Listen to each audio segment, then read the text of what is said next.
Ok, tá gravando.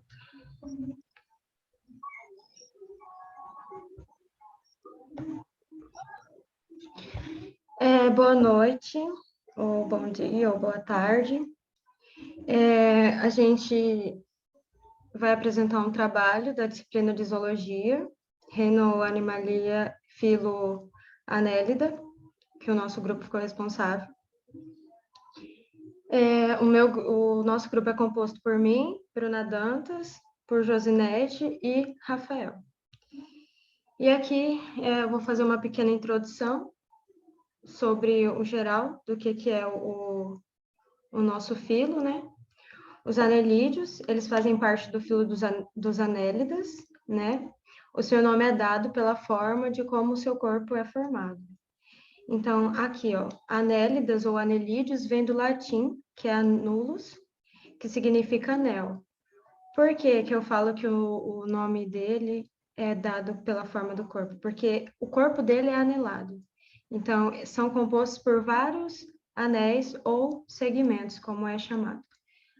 E eles são animais invertebrados de corpo mole. Lembrando que invertebrados são aqueles que não possuem a coluna vertebral.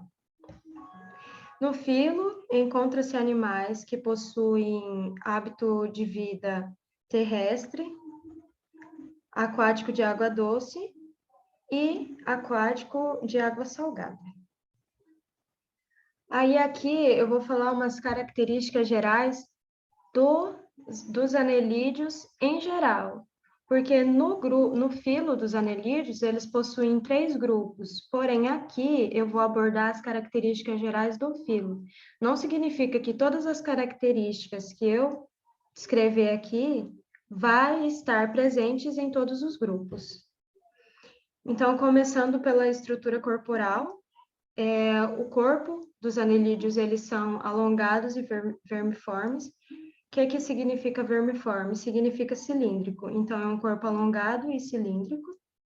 Possui também um corpo segmentado, ou seja, segmento significa que eles são compartimentabilizados. Então, ele possui compartimentos, são vários compartimentos, por isso que eles são anelados, né, que fala, que são vários compartimentos, vários segmentos. Eles possuem a simetria bilateral, que é se colocassem eles num plano e fizessem um corte, eles teriam lado direito e lado esquerdo, assim como nós, os seres humanos. Aí aqui, ó, no caso, são os 3 grupos, né, que eu havia citado, que é o grupo das poliquetas, da oligoqueta e dos hirudinhos. Como eu já havia falado, as características citadas aqui não são necessariamente deles, tá? Cada um possui a sua característica específica, que isso vai ser discorrido mais para frente, a gente vai explicar. Mas fiquem atentos às características aqui, porque vai ajudar bastante quando a gente entrar para explicar sobre os grupos. Eles são triblásticos, triblásticos, lembrando lá, né, da embriologia, né, possui os 3 folhetos embrionários, né? Aí aqui a gente tem a endoderma, né, em amarelinho aqui, a mesoderma em laranjinho e a ectoderma em vermelho, tá? E aí o que acontece? Aqui, ó, eles possuem a mesoderma. A mesoderma, ela vai abrir uma cavidade e vai formar os celomas. Então, eles são celomados também. O que é o celoma? O celoma é uma estrutura onde os órgãos vão ficar. Então, agora, porque é uma cadeia evolutiva, né? A gente tinha ali o filo dos plateumintos, que eles eram acelomados, dos nemateumintos, que eles eram pseudocelomados, e agora a gente tem os anelídeos com o celoma verdadeiro. Então, aqui, ó, a mesoderma, ela abriu uma cavidade, e aqui foi criado, então, o celoma, certo? Que é onde vai ficar os órgãos, e os órgãos vão ficar separados das vísceras e do restante do corpo. A gente também tem a presença do clitelo, tá? Tem uma exceção, que nas poliquetas não vai ter o clitelo, mas isso vai ser falado também, tá? Então, aqui, o que é o clitelo? O clitelo é essa estrutura aqui, ó, branquinha, que a gente está visualizando aqui na imagem. Aqui é o exemplo de uma minhoca, tá? Geralmente, os exemplos são dados pelas minhocas porque elas são mais acessíveis, né, ao estudo. Então, a gente vai exemplificar bastante coisa nas minhocas. Então, aqui, ó, tá o clitelo. O clitelo, ele é uma estrutura que está ligada à reprodução. Então, quando tiver o sistema reprodutivo aqui, que a gente vai explicar como funciona, o ciclo do sistema reprodutivo, dos anelídeos, a gente vai estar falando sobre como que vai funcionar esse processo, tá? Aí tem o muco, que é formado aqui, né? O muco que vai formar também o casulo. Só que depois vai ser explicado direitinho como ocorre. Os anelídeos, eles são protostômicos também. O que que isso significa? Significa que lá no desenvolvimento embrionário, o primeiro orifício a ser criado, a ser originado, é a boca, que vai ser originada em primeiro. Então, protostômicos é no desenvolvimento embrionário, a boca originada primeiro. Tá. Uma característica importante aqui, que a gente pode ver, né, para identificar onde que fica a boca e onde fica o ânus. Aqui nessa imagem fica bacana de ver. Aqui tem o clitelo, né? O clitelo, ele vai ficar mais próximo da boca. E aí, o restante do corpo, né, vai ser o ânus, tá? Então, fica mais perto da boca e para trás é o ânus. O clitelo fica mais perto da boca, tá? Não se esqueça. E o corpo dos anelídeos, eles são revestidos por uma cutícula. Essa cutícula aqui, ó, nessa imagem é bem bacana. Vamos supor que a gente pegou, né? Aqui tem um segmento, né? E a gente fez um corte e ampliou aqui, nessa imagem. Aqui a gente tem um segmento de um anelídeo, né? Aqui, ó, essa partezinha aqui é a cutícula. É um fino tecido, tá? Essa cutícula, ela vai ter a função de proteger, então ela vai proteger um pouco o corpo dos anelídeos e vai também manter a umidade interna e vai manter a umidade externa também, porque eles precisam estar com o corpo úmido. E ela vai dar uma maior mobilidade também para eles, de locomoção, né? Vai ajudar, que nem no caso das minhocas, as minhocas vai permitir que a minhoca não fique escorregando tanto. E aí a gente tem o sistema digestório também. Nos anelídeos, o sistema digestório, ele vai ser completo. Então, aqui, ó, na imagem, novamente, o exemplo de uma minhoca, a gente vai ter aqui o sistema digestivo, certo? Primeiro se inicia na boca, depois faringe, esôfago. Então, assim, a minhoca vai estar lá, né? E aí ela vai se alimentar da matéria orgânica, certo? Ela está lá no solo, se alimentou da matéria orgânica, vai passar pela, sim, matéria orgânica, porém também vai pegar terra também, né? Não só a matéria orgânica, mas como a terra vai vir junto também, porque ela não vai conseguir separar. E aí vai ser ingerido, passado pela faringe, pelo esôfago e vai cair no papo. No papo, o papo, né, ele é uma estrutura onde o alimento vai ficar ali por um tempo.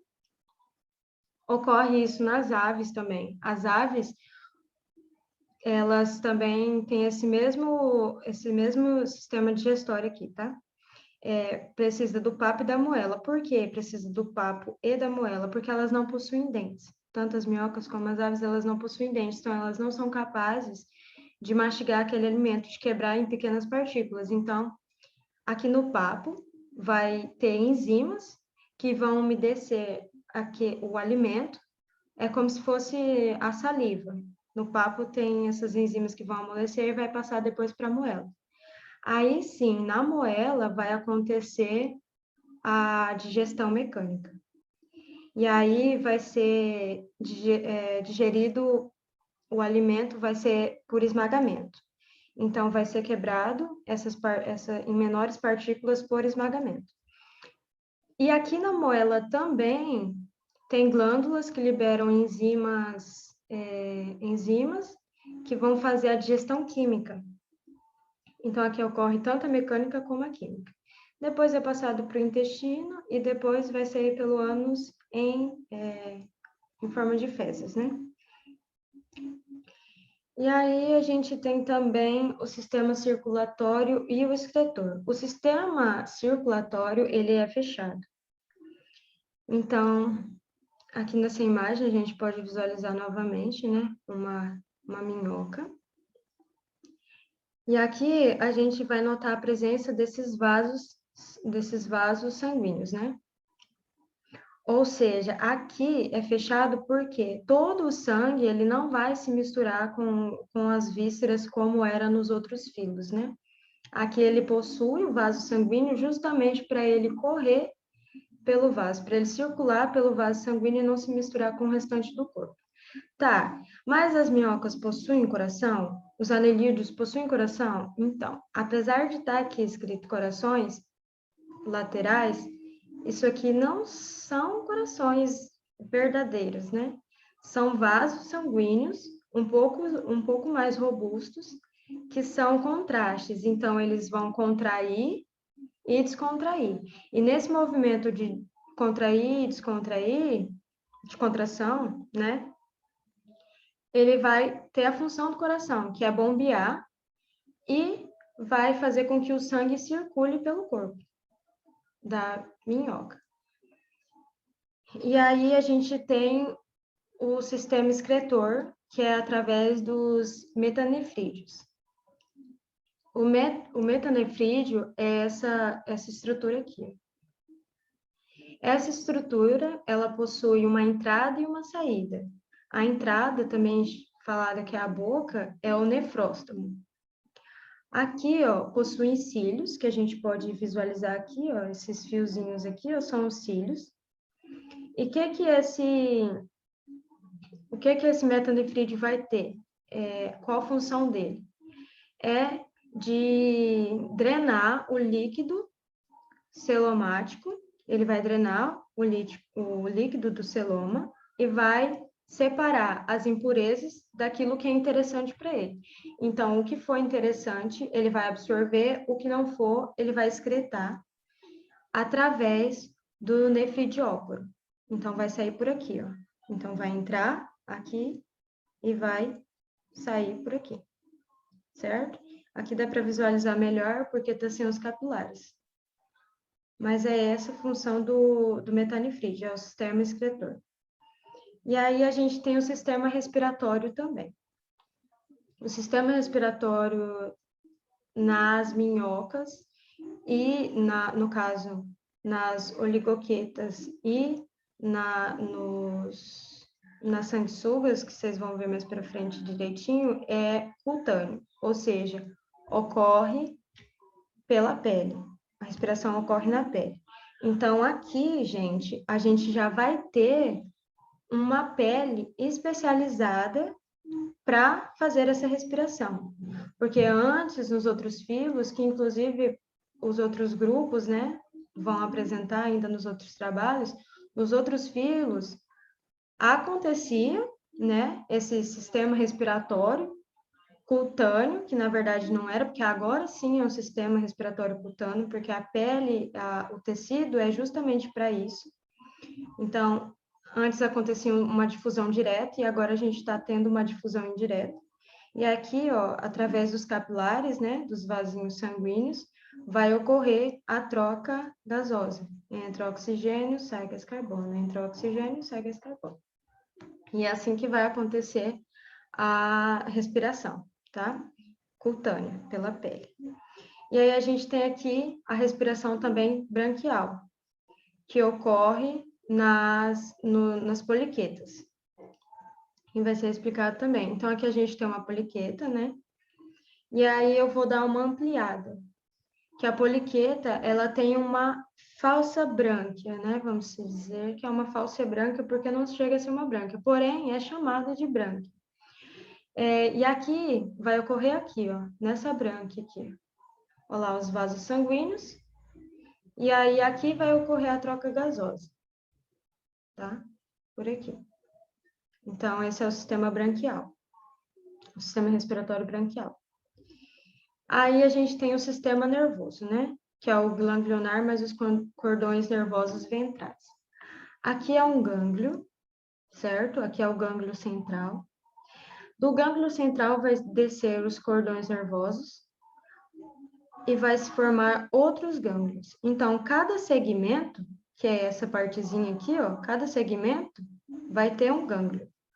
O gânglio, ele é responsável por coordenar todo o funcionamento do segmento, porque cada segmento possui os seus órgãozinhos ali, né? Então, o gânglio, que é o cérebro, né? Ele vai ser responsável por coordenar a ação efetiva daqueles órgãos, tá? E aí, mas isso, agora a reprodução. A reprodução, ela pode ser, ela é sexuada, com fecundação cruzada, ou seja, vai precisar das trocas de gametas, né? Os anelídeos, eles podem ser monóicos e dioicos. Monóicos, no caso, hermafroditas, possuem os dois sexos, e dioicos possuem só um sexo, tá? E aí, agora a gente tem os nossos três grupos, que a gente vai estar explicando, tá? É aqui a fotinho, que está aqui representando cada um dos grupos, e vocês vão entender direitinho qual é de qual grupo, tá? E aí a gente entra no grupo das oligoquitas, né? Aqui, as oligoquitas. Do grego, oligo é pouco, quietas é cerdas, ou seja, poucas cerdas. As cerdas é como se fosse cabelinho, cerdas, vamos supor a escova de cabelo tem as cerdas, né? É aquilo, as cerdas das oligoquitas, né? São poucas cerdas, elas não têm muitas, mas se a gente pegar que nem o grande representante ali das oligoquetas são as minhocas. Então, quando a gente pega uma minhoca, a gente consegue visualizar o olho nu mesmo, essas cerdas. Porém, não são em todas, tá? Porque tem algumas que são menos desenvolvidas, então não é uma regra. Dá para ver, mas não são todas. E aí, se a gente passar que nem a mão do ânus para a boca, a gente consegue sentir essas cerdas, tá? Elas fazem parte da classe clitelata, que isso significa? Que possuem o clitelo, que era o que eu havia explicado, né? Que é aquele sistema que vai ajudar na reprodução, aquele anelzinho mais clarinho que vai ajudar na reprodução. A maioria do grupo das oligoquetas são terrestres, e um exemplo é Eusenia fetita. E também a gente tem o Rhinodrilus alatus, que no caso é o miocossu, tá? O miocossu, ele pode chegar a até 2 metros. 1,5 metro, 2 metros, tá? Então, ele fica bem grande. E ele também faz parte do filo das oligoquitas, tá? A digestão. A digestão é uma digestão mecânica e química. Então, como eu havia explicado, aqui ocorre a digestão mecânica e química e tem a presença da tiflossole. O que é isso? A tiflossole é essa partezinha aqui, ó, que é em formato de U. Ela é adaptada e aqui tem bastante vasos sanguíneos, que permite uma maior absorção de nutrientes. Então, as minhocas, através da tiflossole, elas conseguem absorver bem mais nutrientes na digestão delas, tá? E aí, a respiração das oligoquetas é cutânea, e eu já expliquei, né? São monóicas, ou seja, são hermafroditas, porém, elas precisam de outro indivíduo para procriar. Então, a fertilização é cruzada.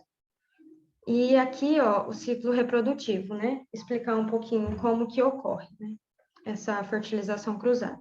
Aqui a gente consegue visualizar que tem uma minhoca e aqui é outra. Então, é um indivíduo e outro indivíduo. Aqui elas vão, tem a cópula, né? Aqui elas vão estar elas vão estar procriando, né? E aqui vai ter a troca recíproca dos espermatozoides. Vai ser a adesão pelas papilas copulatórias.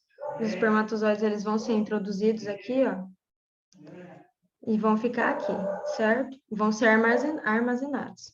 Aí depois vai ocorrer, né, a inseminação cruzada, os espermatozoides vão estar lá no receptáculo seminal, inseminados, os espermatozoides vão estar aqui. E aí, aqui, ó, deixa eu só tirar aqui.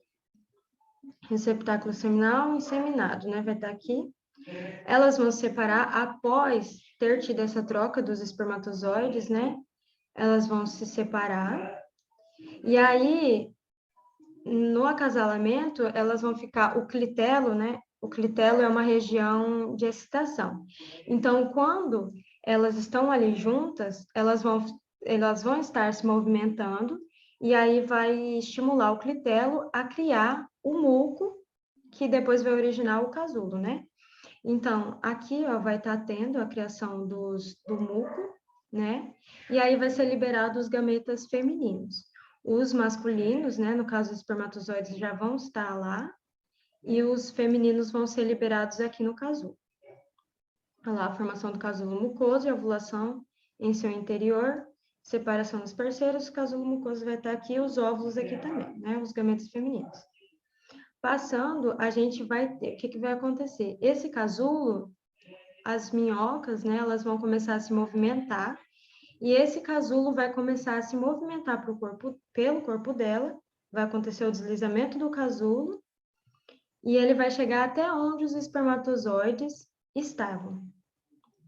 Então, quando ele chegar aqui, ó, no caso que é aqui, né, quando eles chegarem aqui, os espermatozoides vão ser soltos dentro desse casulo, e daí vai ocorrer a fecundação dos óvulos, né? Aí o casulo, ele vai ser liberado do corpo e os óvulos os espermatozoides já vão ter entrado dentro dos óvulos e aí vai estar os ovinhos, né? E aí esse casulo vai ser liberado, vai ter os ovinhos aqui e a minhoca vai seguir a vida dela e o casulo vai ficar lá. E aí depois vai ter o desenvolvimento embrionário, né? Que é aqui onde vai originar o primeiro orifício, lá que eu tinha falado, que é a boca, né? Por isso que eles são protostômicos, aqui no desenvolvimento embrionário. E aqui eles já vão sair minhocas jovens, minhoquinhas pequenininhas, elas não passam pela fase larval, tá? E aí depois acontece todo o ciclo novamente. As minhocas, elas possuem uma importância na aeração do solo e na produtividade. Na aeração, por quê? Porque elas vão, conforme elas vão se movimentando dentro da terra, que elas vão se locomovendo, né? Elas vão criando pequenas galerias, vão abrindo buraquinhos.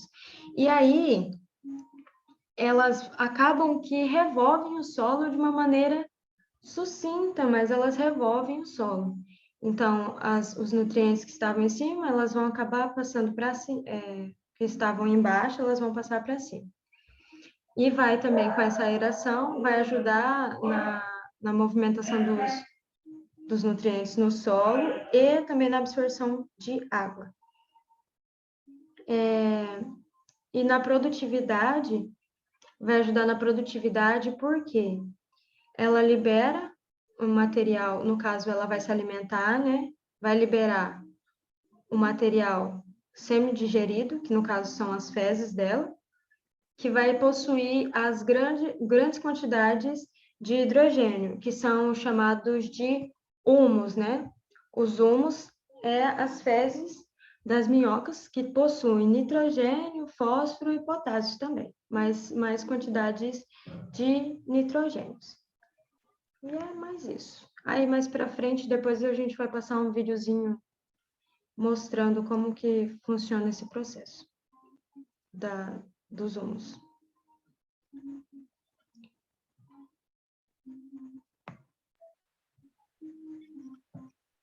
Boa noite, boa tarde, bom dia. Eu sou o Rafael e eu fiquei com a parte da apresentação aqui com os grupos Irudínia e Poliquetas. Aí eu vou falar um pouco das características do Irudínia. Classe clitelata, que é o clitelo, pouco evidente.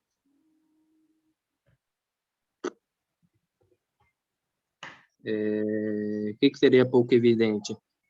Como que nós estamos vendo aqui nessa imagem aqui, na mão de uma pessoa tem um sanguessugas, né? Que no caso eles têm um clitelo, mas só que ele é pouco evidente, ele não aparece, não dá para ver tanto igual o da minhoca, que o da minhoca já é bem evidente. Aí os da sanguessuga aqui, eles é pouco evidente, não dá para ver tanto. Aí eu vou falar um pouco do grupo Irudíneas, que os grupos Irudíneas são geralmente os anilédeos, sem cerdas, ou seja, os verudinos, eles são a menor classe dos anilédeos, né? Porque eles apresentam apenas 500 espécies. E também pode encontrar nesse grupo representantes que vivem em água doce, em ambiente terrestre e marinho.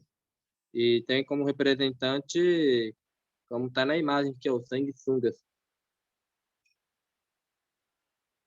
Pode passar.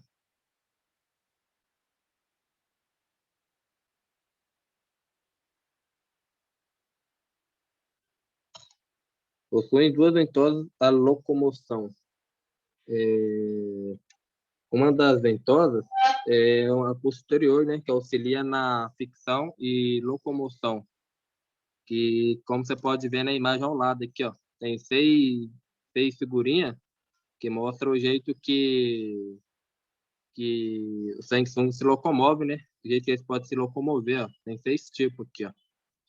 E a segunda ventosa é que uma no anterior, no qual ajuda a sugar o sangue dos animais parasitados por elas.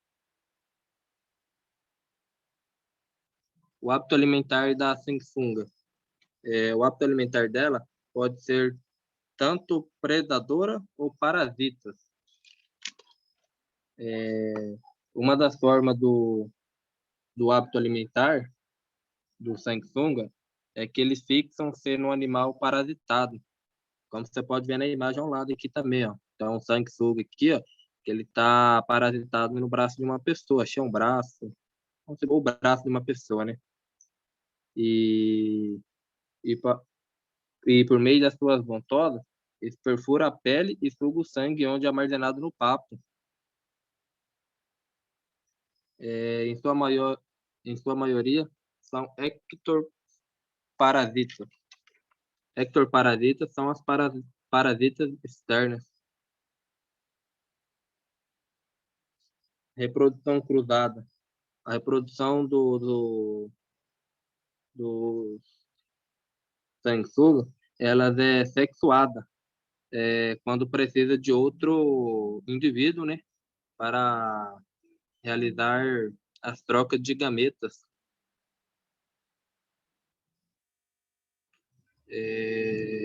A utilização do sanguessuga na medicina, né?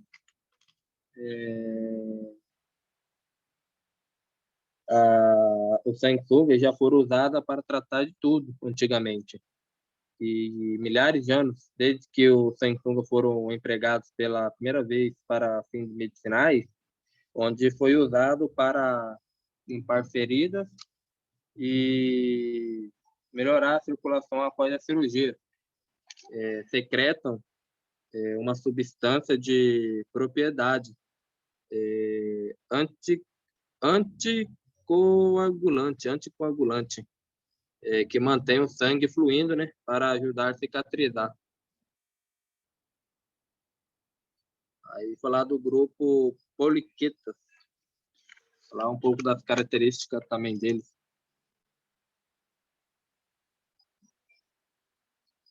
Os marinhos, o grupo Poliquetas são um pouco dos marinhos.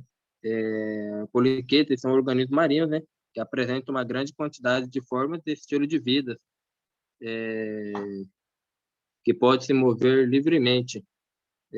O grupo Poliqueta existe aproximadamente 8.000 espécies diferentes. Possuem parapódios.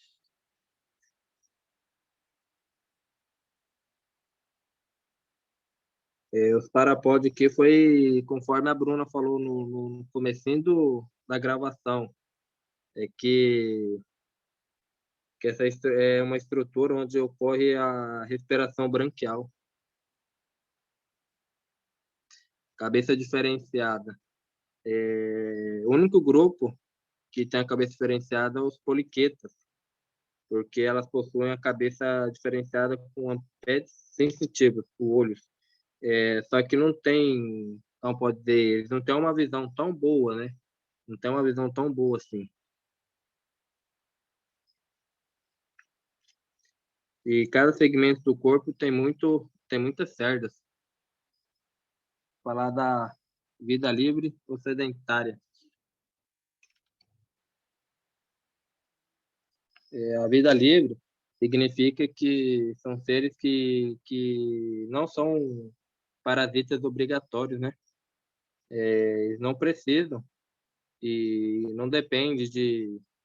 eles não precisam e não depende de...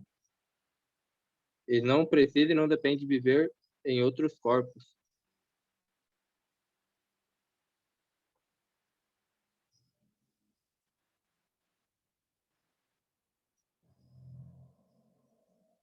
Sistema respiratório. Sistema respiratório dos poliquetos pode possuir brancos, né, para realizar a respiração no ambiente. Dioicos. Dioicos são os que não possuem apenas um sexo. Fecundação externa. Fecundação externa é quando ocorre fora do corpo. E é isso aí. Aí a gente vai trazer alguns vídeos para tentar auxiliar na compreensão do conteúdo, caso tenha restado alguma dúvida, né? Deixa eu compartilhar a tela.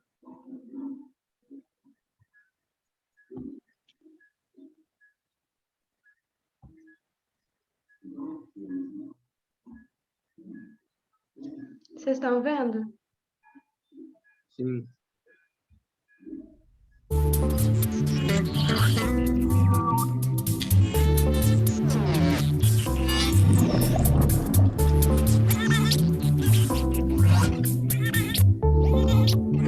Biodiversidade.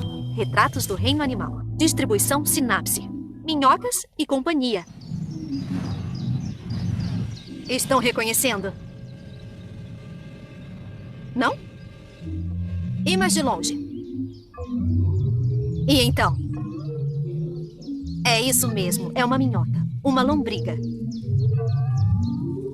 Elas constituem a população animal mais densa. Mais de 500 por metro quadrado. Ainda bem que não aparecem todas ao mesmo tempo.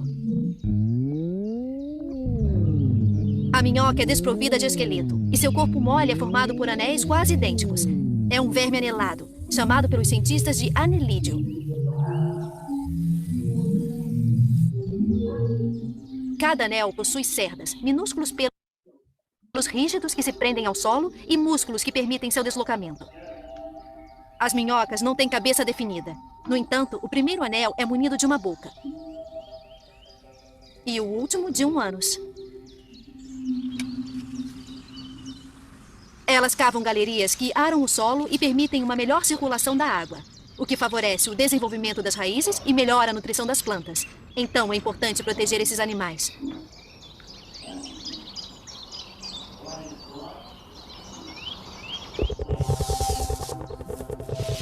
Sua pele fina, rica em vasos sanguíneos, secreta um líquido grosso, o muco, que os mantém úmidos e lhes assegura a respiração. Então, as minhocas não podem ficar expostas ao sol, pois desidratam muito rapidamente. E morrem.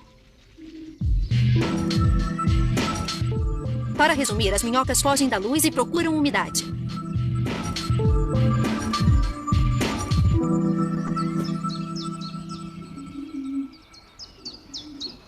Esse verme menor e mais ágil do que a minhoca é o verme do esterqueiro.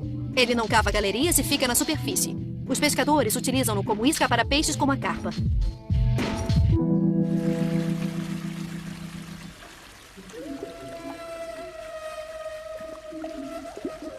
As sanguessugas são primas das minhocas. Seu corpo é plano e tem 2 ventosas. A da frente possui um poderoso maxilar.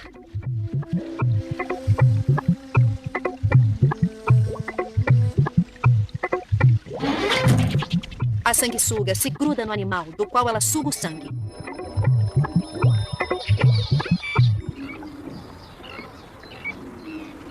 Nas praias podemos encontrar outros vermes. Mas atenção, o que vemos aqui não são vermes, mas pequenos montinhos de areia em forma de macarrão que denunciam a presença de um verme escondido, o arenícola. Totalmente coberto pela areia, esse verme aspira por esse buraquinho e aproveita suas partes nutritivas. Depois elimina pelo ânus a areia limpa, que fica nesse formato. Como esse verme é uma excelente isca, os pescadores vivem atrás dele e o encontram com facilidade, graças aos buraquinhos.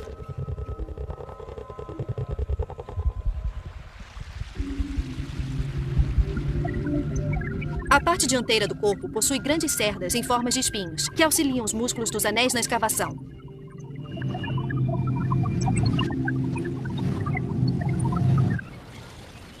Os anelídeos marinhos apresentam adaptações marcantes. Alguns vivem num tubo que fabricam graças aos músculos de sua pele. Na maré baixa, escondem-se dentro de seus tubos. Na maré alta, expandem seus penachos para caçar partículas nutritivas, que serão conduzidas à boca, que se localiza no centro. Lindo espetáculo, que parece interessar até mesmo aos caranguejos. Esses tubos calcários que vemos na maré baixa são fabricados pelos vermes. Na maré alta, o verme abre os filamentos que ficam em torno da boca. Outros anelídeos, em geral carnívoros, não se fixam nem num buraquinho, nem num tubo, mas se movimentam para caçar.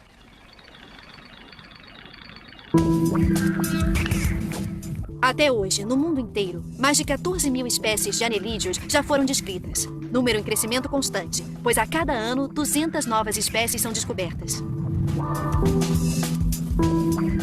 Os mais espetaculares são, incontestavelmente, os vermes gigantes, que medem 1,5 metro e vivem a mais de 2.000 metros de profundidade, perto de chaminés que cospem águas negras a uma temperatura de 350 graus Celsius.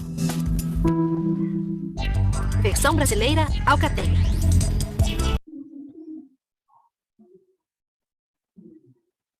Aí tem mais um que vai retratar também um pouquinho sobre os anelídeos.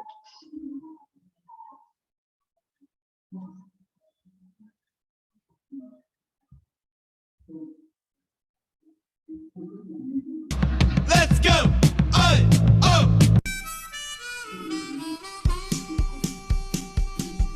Pai, o que é isso? É só uma minhoca, minha filha. Não precisa se assustar. Elas são nossas ajudantes. Ajudantes? Sim, elas ajudam a adubar o solo. Como assim? Elas produzem o humus, um ótimo fertilizante do solo, rico em substâncias orgânicas e sais minerais. Elas se alimentam das folhas e restos orgânicos. E o humus de que estou falando trata-se das fezes das minhocas. E a minhoca é um verme? Não, minha filha. A minhoca é um anelídeo. Veja, Seu corpo é formado por vários anéis ou metâmeros. Vamos pegar uma? Observe. Elas produzem um muco que facilita o deslocamento no solo. Sua respiração é através da pele, ou seja, é cutânea. Além disso, elas produzem cerdas quitinosas, que impedem que elas escorreguem ao se deslocar. Ah, sim! Nossa, tem muitas minhocas na terra! Elas se reproduzem rápido, deixando seus ovos por onde passam. Elas são hermafroditas, ou seja, têm 2 sexos, mas precisam de uma outra minhoca para trocar seus gametas e assim produzir seus ovos. Existem 2 tipos de anelídeos além das minhocas: os nereis e as sanguessugas. E qual a diferença entre elas? As minhocas têm poucas cerdas, por isso são classificadas como ligoquetos. As nereis têm muitas cerdas, por isso são da classe dos poliquetos. Já as sanguessugas não têm cerdas, elas pertencem à classe dos hirudíneos. Elas possuem ventosas, que se fixam na pele da vítima para sugar seu sangue. Durante a sucção, ela libera uma substância chamada de hirudina, que evita que o sangue coagule. Pai, você sabe tudo!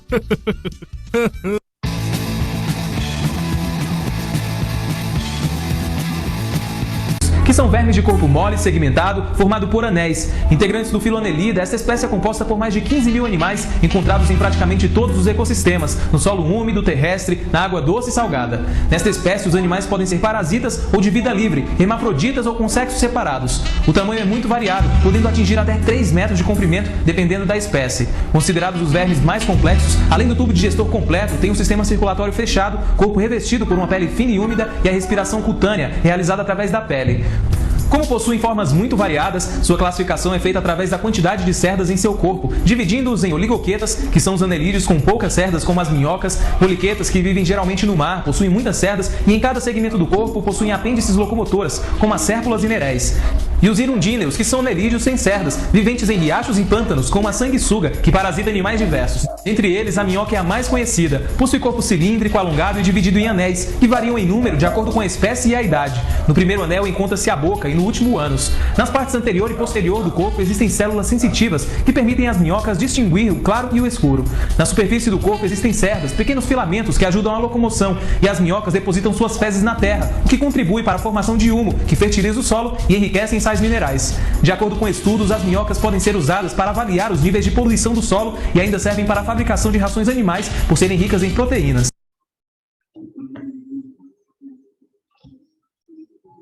E aí, tem mais um que é curtinho. Que Você já viu um monte de vídeo aí na internet sobre ganhar dinheiro, né, dos famosos gurus.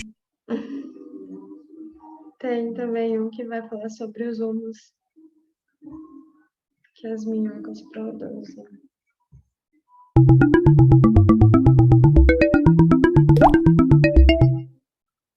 Você conhece o humus de minhoca? O humus de minhoca é esse material que é obtido através da transformação pelas minhocas da matéria orgânica. Ele é utilizado como adubo, porque ele é muito rico em nitrogênio, fósforo, potássio, cálcio e magnésio. Além disso, ele tem alguns micro-organismos e algumas substâncias que ajudam no desenvolvimento das plantas. Para chegar nesse material, nós começamos com uma pré-compostagem da matéria orgânica. Aqui, no caso, foi utilizado esterco e restos vegetais. Esse material ele fica aqui durante 30 dias para preparar o alimento da minhoca, porque a minhoca não se alimenta de materiais frescos e o início da decomposição gera algumas substâncias que podem até matar as minhocas. Depois de 30 dias, esse material já pode ser fornecido para as minhocas. As minhocas que o André utiliza aqui na produção de humus são do tipo californiana vermelha, que são as mais comuns para a produção de humus comercial. Esse material ele vai para uma caixa onde são colocadas as minhocas. O tempo que ele leva para ser produzido depende muito da quantidade de composto e da quantidade de minhoca que é colocado. As minhocas californianas elas têm a capacidade de comer o mesmo peso que elas têm de composto por dia e produzir até 60% de humus. Ou seja, se eu colocar 1 kg de minhoca aqui, elas vão comer 1 kg de composto por dia e produzir 600 gramas de humus. Conforme as minhocas vão se alimentando do composto, ele vai mudando as suas características. Ele vai ficando cada vez mais granulado, leve e sem cheiro. Quando esse composto todo já está transformado, é hora de nós separarmos ele das minhocas. E a gente faz isso através de peneira. Depois de passar pela peneira, as minhocas vão para outra caixa e nós obtemos esse material aqui que está pronto para o uso, para comercialização.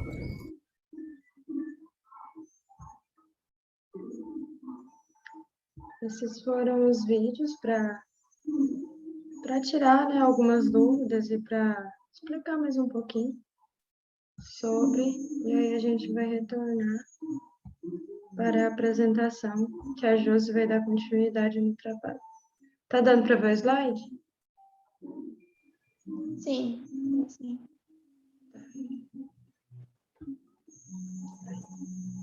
Bom, gente, boa noite. Meu nome é Josinete e falarei sobre a importância da minhoca na agricultura, certo?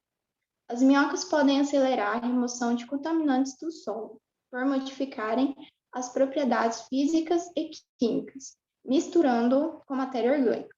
Estudos demonstram o potencial dos anelídeos para auxiliar a degradação de derivados do petróleo. Observaram um aumento de 20% na degradação do diesel pelo uso da espécie Eisenia fedida. Relataram um aumento da eficiência de 180% a 460% em solos com petróleo bruto, dependendo da espécie utilizada. Somado ao ponto, Hickman e Reid afirmam que, apesar dessas características favoráveis, poucas análises utilizam anelídeos para a descontaminação do solo, o que demonstra a necessidade de pesquisas no meio, principalmente comparando espécies que se comportam de maneira diferenciada no solo. Bom, existem muitas espécies de minhocas e algumas são muito desconhecidas ainda. E eu vou falar sobre uma espécie em específico mais para frente. Bom, para chegar a esse resultado, os pesquisadores reuniram artigos sobre o assunto publicado em revistas indexadas. No total foram 58. O mais antigo é de 1910. Todos os ensaios mediram o efeito das minhocas na produtividade agrícola e a biomassa vegetal. Então, assim, faz tempo que estudos vêm comprovando a eficácia da minhoca nesse meio, certo? E veremos mais para frente também sobre. Pode passar, por favor.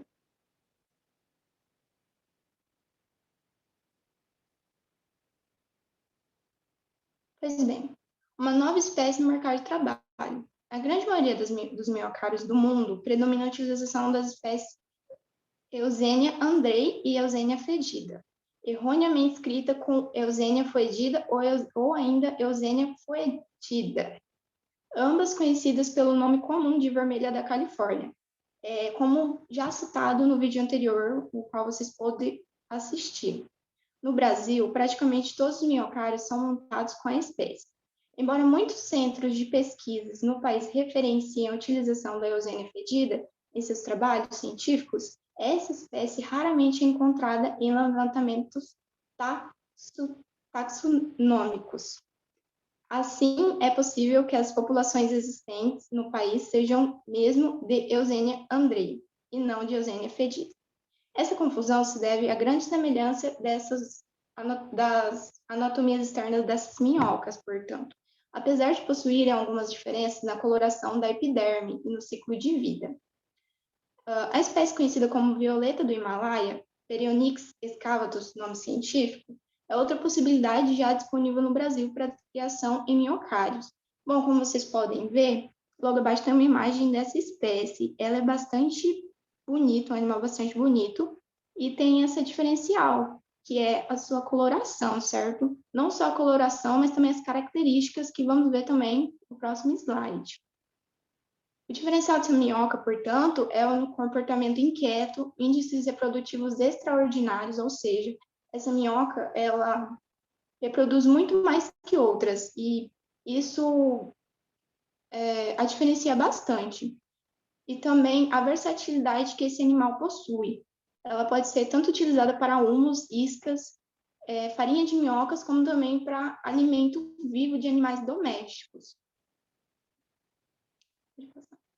Minhocas como indicadoras da qualidade e potencial produtivo do solo. As minhocas estão entre os organismos edáficos mais importantes para vários processos considerados críticos para a manutenção da fertilidade e qualidade dos solos, de ecossistemas e ecossistemas naturais. Dentre esses processos estão a agregação do solo e a decomposição da matéria orgânica e resíduos vegetais, incluindo a liteira superficial. Bom, já vou explicar a fundo sobre essa questão da minhoca ingerir, né, certo? As matérias dos solos e até mesmo o solo, como a Bruna citou, e transformar em nitrogênio, certo? Então, em longo prazo, a ação das minhocas, especialmente endógenas, pode até contribuir para a conservação da matéria orgânica em coprólitos compactados, onde a atividade microbiana é restrita. Com a construção de galerias, a ingestão de solo e a produção de coprólitos, excrementos no caso, as minhocas liberam nitrogênio, como eu já dito, nos resíduos vegetais na matéria orgânica do solo e o transforma em adubo orgânico. Bom, agora a gente vai entrar em questão pode passar, por favor? Em questão essa polêmica, vamos dizer assim. Até então foi bastante dito que as minhocas são bastante benéficas quanto à agregação, né, da produtividade do solo e tudo mais. Só que ela também pode ser uma praga, dependendo da cultura, é claro, que nem no caso do arroz irrigado.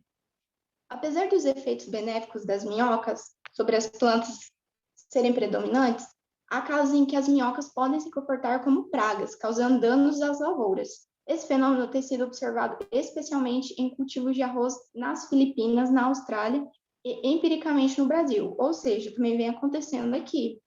Lógico que não tanto quanto no exterior, porém já vem ocorrendo.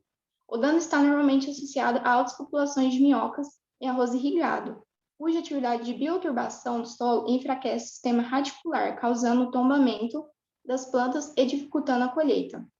Ou seja, a minhoca, por ser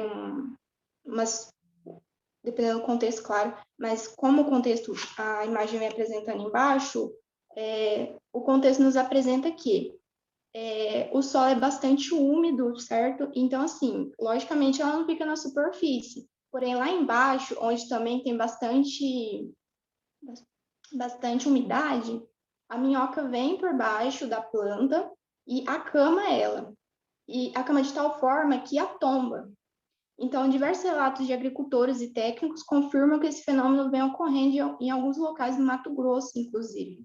Mato Grosso do Sul e no Rio Grande do Sul também, onde pesticidas, carbonatos estão sendo usados para eliminá-las nas lavouras. Então, assim, pode passar, por favor? As minhocas, elas, dependendo do contexto, podem sim ser bastante benéficas, porém, podem também agir feito pragas, no caso, dando prejuízo aí para os produtores. Por fim, a gente conclui que, embora esses anelídeos, em especial as minhocas, auxiliem gradativamente nas produções, não serão em todas que terão o mesmo resultado. Elas são mais precisamente importantes para dois tipos de agricultores: aqueles que podem usar somente baixas doses, ou até nenhum adubo nitrogenado, porque não têm condições financeiras ou acesso a ele, e aqueles que não querem usá-lo, que nem é o caso da agricultura orgânica, que vem sendo bastante popular, né, em nosso meio. Portanto, em sistemas intensivos de produção, com necessidade de alto uso de insumos e adubos químicos, o efeito benéfico das minhocas sobre a produtividade das culturas provavelmente será menor. Até porque as minhocas, eu não sei se citaram, mas as minhocas elas são bastante sensíveis. Ou seja, tanto é que até falam que quando tem bastante minhoca, ou até a gente encontra minhoca no solo, é sinal de que a saúde do solo está em dias, entende? Então, assim, é um sinal de que o solo está ok.